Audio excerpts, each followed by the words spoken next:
Good evening and welcome back to Cooking with Carol Diane. This evening I'm going to do old-fashioned smothered burritos. I haven't made them in quite a while. I used to make them all the time when my kids were young.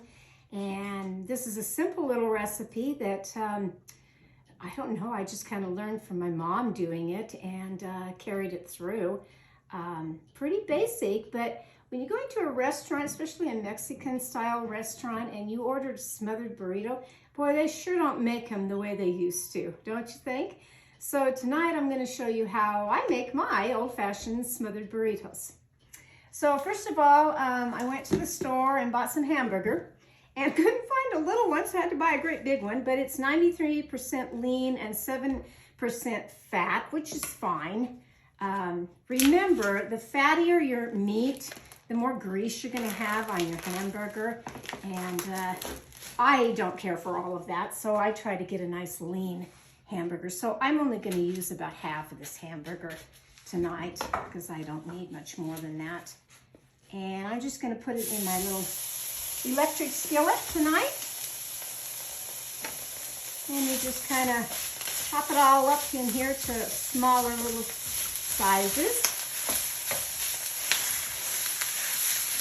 So,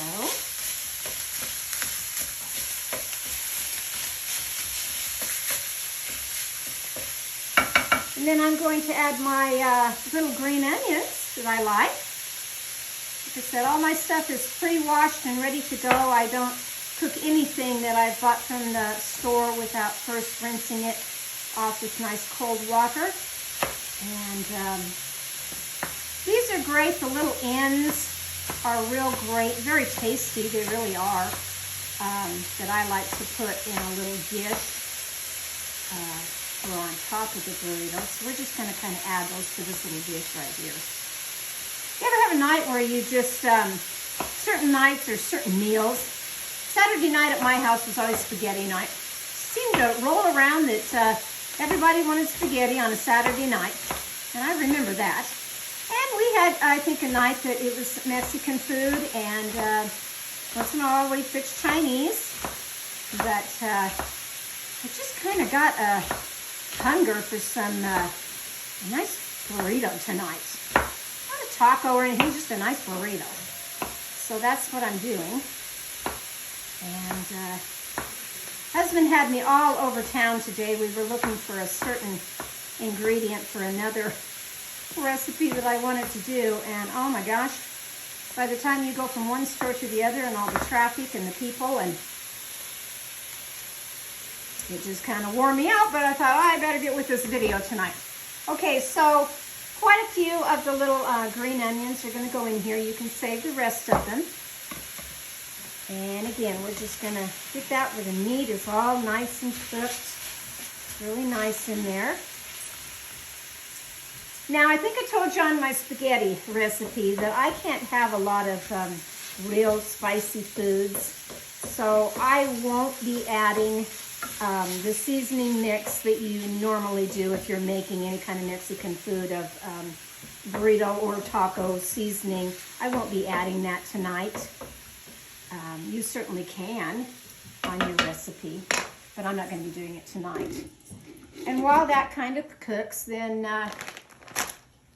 I usually take a head of lettuce, and nowadays, they didn't have it back when I was making it for my kids. But you take a head of lettuce, and you're going to slice that all up, but nowadays you can get it in a little bag. It's shredded, all ready to go for you. It's kind of nice. So if you buy a head of lettuce and you think, well, what do I do with this? You know, for you young people that have asked me before. Simple way. Crunch it down on any kind of tabletop, your cutting board, whatever. Maybe you have to do it a couple of times, kind of hard.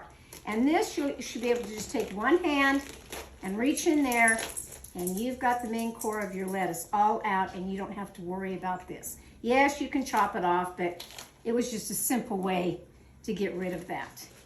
I have washed my lettuce. I'm only going to take maybe half of it. It's only dinner for two tonight, so just doesn't need to be a whole lot. And we're just going to kind of chop this all up. If you want to use a food processor, and chop up your lettuce. If you have a block of cheese that you want to do the same thing in a food processor or a regular shredder, that's fine too. I did tonight because I was tired from being all over town. I bought the already done of the shredded cheese.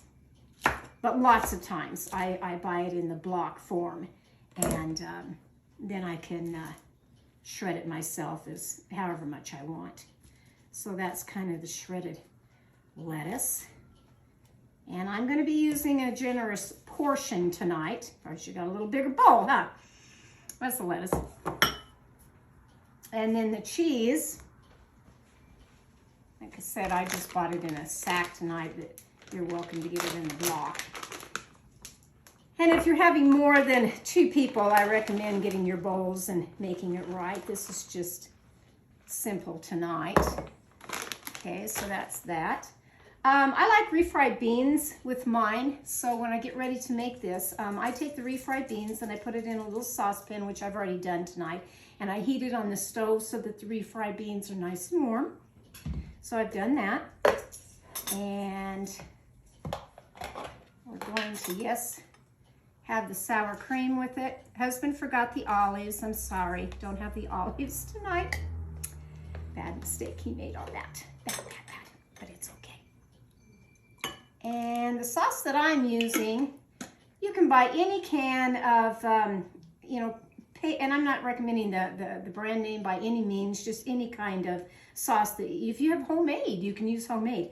I just get the kind that is already made, just a mild for me. You can get medium or hot, it's your preference on that. Like I said, any kind of refried beans, any brand of sour cream, doesn't matter. Okay, so now I'm just gonna move this over here. See how the main ingredient's going, which is looking good. It's looking real good. Main thing is to just get the hamburger cooked well. You don't want to eat raw hamburger, although my husband does. Drives me nuts. And your onions need to be well cooked. And I said, now's the time in the meat sauce right here of the meat is when, if you want to add some chili powder or any kind of taco or burrito seasoning, by all means do.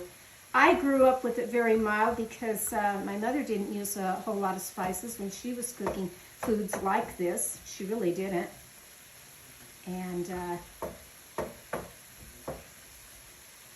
so we just had it pretty mild. Okay, so the meat's pretty well already finished. So what I would do is I would take the floured tortilla shells. Now these I've gone ahead and opened and warmed in the microwave. You can do them a lot of ways. You can put them on your stove in a pan, whatever. Just enough to get the tortilla shell where it's, not cold from being in the store or anything. And then I take, this is how I make them. I take the refried beans and I pretty much put it all on the tortilla. And why do I do that? Because it really kind of makes the meat stick onto it. And needed a bigger spoon, but I'll go with this one. And then you just want to take the meat and put in here. Okay. And I did forget one item. Pardon me for 1 minute.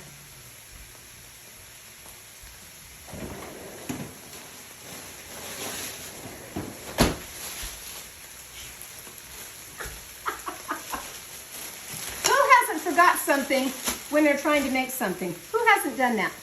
I think we all have. And tonight, like I said, I was kind of being rushed from the husband. So we're just gonna wing it tonight. We're gonna cut up a little tomato tonight. And small little pieces. I sharpened my knife today, so I have to be a little extra careful on my big one. This is pretty sharp. Okay, and in there I would add tomatoes, some more little onions. So that's all this good stuff that's inside. And then, pretty simple, I just take it, fold it like this, and then I turn it over. And again, I add some more of the refried beans on top. Why? Because that's making my hamburger stick to the top. And I like refried beans, I really do. Then I add the more hamburger on top. And here's where all the goodies come into play. And you can start with whichever you want. If you like the cheese on the bottom, start with it. But I've always just kind of started with the lettuce. And I like a lot of lettuce on mine. So I'll start with the lettuce. And I will do the cheese. Pretty much like making tacos. It really is. Add your tomatoes. Add some of your onions. If I'd had the refried beans, I would have added that tonight. I like to take the sauce of any kind, like I said, doesn't matter. Any kind of little sauce and put that on top. If you're like me and you're used to having ketchup, especially on your tacos, and you like ketchup on your smothered burrito also, that's also what I would do. I would take the ketchup and I would put that over the meat and on the meat up here before I started to do all my stacking. Always, always, always your little dollop of sour cream. And there is your simple, easy, quick Mexican dinner for tonight. I'm going to make another one of these for my husband, and we've got dinner all done. And it was pretty simple and easy, so if you like my little recipes and you like to see what I've cooked for the evening, share this. If you want to have the recipe with someone else, click the like button or follow me. This is from my kitchen to yours. I hope you've enjoyed tonight's video, Cooking with Carol Diane. Thanks for watching. Bye-bye now.